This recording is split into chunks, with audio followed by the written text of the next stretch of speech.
Barrister Jamiruddin শিরকার, তিনি লিখতেন SIR কে। তো একজন সুটেড বুটেড আপাদমস্তক জেন্টলম্যান, তিনি আমাদের পিতৃতুল্য ছিলেন, কিন্তু কখনো আপনি ছাড়া কথা বলেন।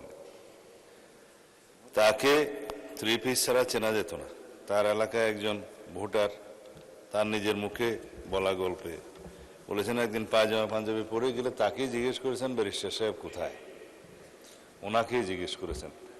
তো তাকে সারা জীবনে আমরা 3 পিস সুটেড বুটেড স্পিকার, ভারপ্রাপ্ত রাষ্ট্রপতি, শিক্ষামন্ত্রী, আইনজীবী এই হিসাবেই জেনে যাব।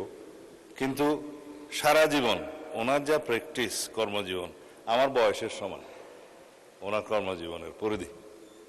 এই কর্মজীবনে তার সুনাম ছাড়া কোনোদিন কোনো ব্যক্তি, কোনো ক্লায়েন্ট এবং কোনো মানুষ আইনজীবী হিসেবে তার বিরুদ্ধে কোনো দিন কোনো সমালোচনা করেননি।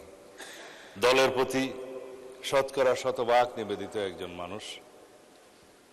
তাকে আমি শিক্ষামন্ত্রী হিসেবে পেয়েছি আমার কর্মজীবনের প্রথম দিকে, এবং আমার সিনিয়র কলিগ হিসেবে পেয়েছি তার কর্মজীবনের শেষের দিকে।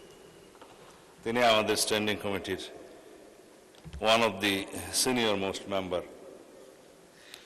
আজকে এই পার্লামেন্ট উনি থাকার কথা ছিল, কিন্তু বয়সের ভারে তিনি তার সন্তান ব্যারিস্টার নওশাদ জমিরকে মনোনয়ন দেওয়ার জন্য অনুরোধ করে তিনি নিজে আর এই নির্বাচনটা করেননি। নির্বাচন করলে নিশ্চিতভাবেই তিনি জয়ী হতেন, আমাদের বিশ্বাস। তিনি আমাদের মাঝে থাকতেন। তিনি আমাদের মাঝে না থাকলেও সারা জীবন এই পার্লামেন্টের এখানেই থাকবেন। আমরা শুনেছি, জানতে পেরেছি প্রথা মাফিক পার্লামেন্টেই যেখানে সাবেক স্পিকারদেরকে কবরস্থ করা হয়, সমাধিস্থ করা হয়, সেখানেই ওনাকে আজকে তার দাফনটা করা হবে, কবর দেওয়া হবে। সুতরাং তিনি পার্লামেন্টেই থাকবেন।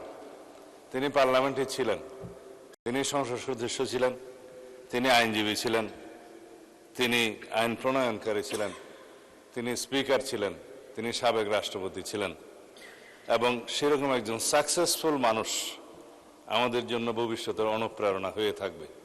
স্পিকার হিসেবে নয়, এখানে আমি তাকে সংসদ সদস্য হিসেবে যে ভূমিকা রাখতে দেখেছি, যা কিছু আমরা তাদের কাছ থেকে শিখেছি পরবর্তী জীবনে সেটা আমরা প্রয়োগ করার চেষ্টা করব। স্পিকার, ধন্যবাদ আপনাকে।